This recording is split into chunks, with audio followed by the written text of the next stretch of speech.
Hello, good morning! Welcome back to my channel, Tax Tutorials for MSME. Lalo na po sa mga members ng aking channel, Tax Tutorials for MSME. Maraming salamat po sa inyong pagsuporta.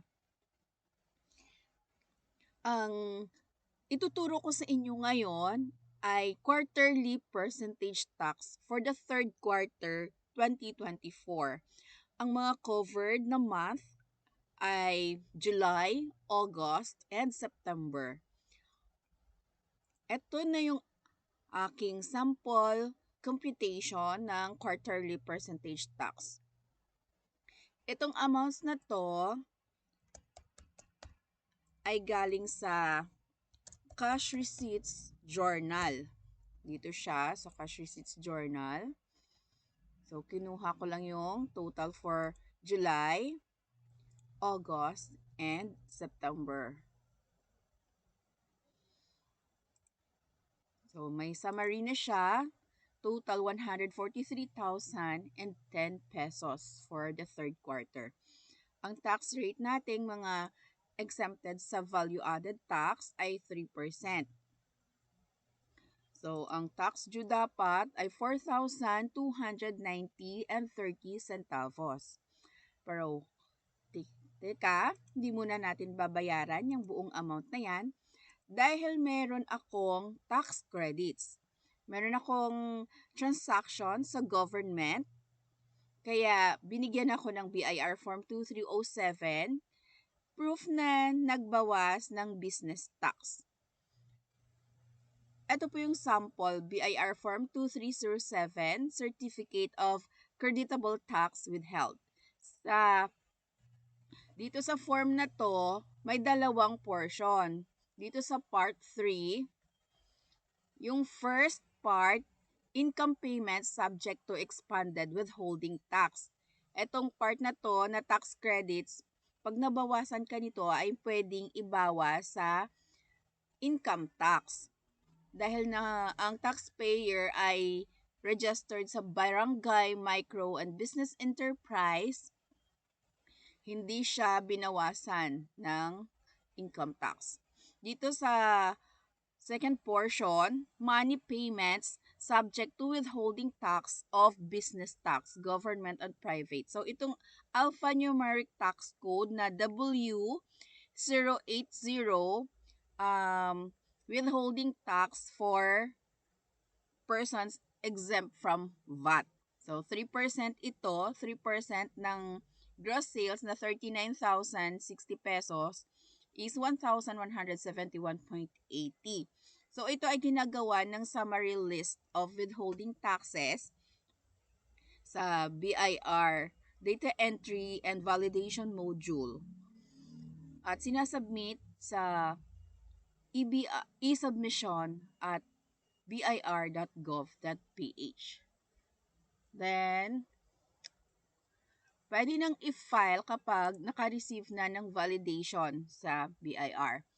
Ako naka-send na ako sa e-submission, pero wala pa yung aking validation receipt. So, ifa-file ko na lang muna, then tsaka na lang babayaran sa bangko. Kapag sa bangko nagbayad, dapat may tax return confirmation receipt at saka validation receipt, tapos i-attach ang BIR Form 2307 as proof of tax credits.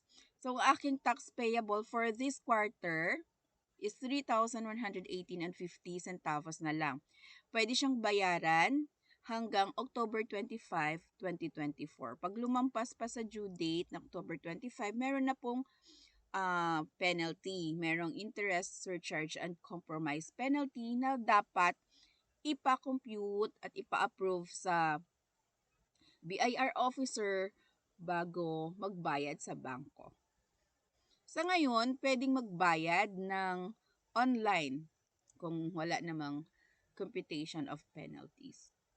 So, dito na tayo sa aking EBIR form.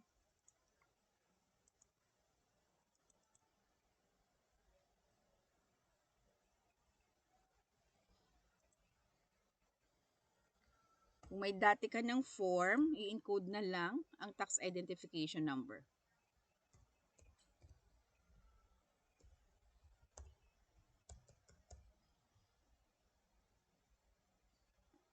So, automatic na lumabas yung uh, background information ng taxpayer. RDO code, line of business, taxpayer's registered name, registered address, zip code, telephone number, and email address. Dito sa list of forms, hanapin ang 2551Q V 2018. Then, click fill up. Click OK.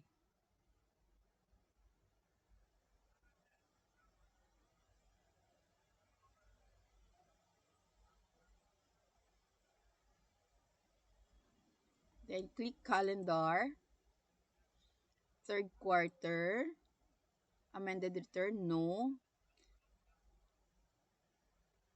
I-click lang ang amended return kung pangalawang filing na. Kung merong dapat i-correct sa iyong na-file na returns. So, lagyan natin ng attachment na 1. Meron akong 2307.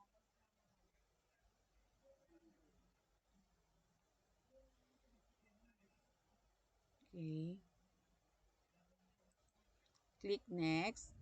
Sa page 2 na tayo, ang ATC is PT010.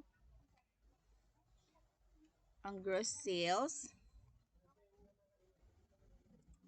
143, 10 and 10 pesos. 143.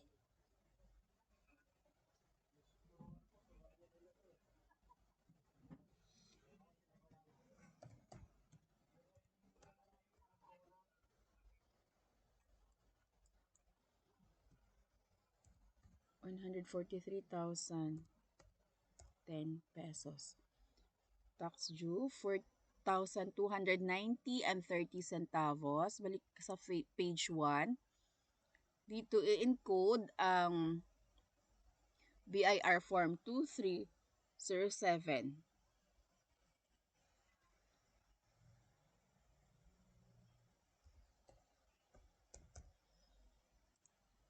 So, babayaran na lang 3,118 and 50 centavos. Click Save. Click OK. Validate. Validation successful. OK. Click Submit. Final copy. Click OK.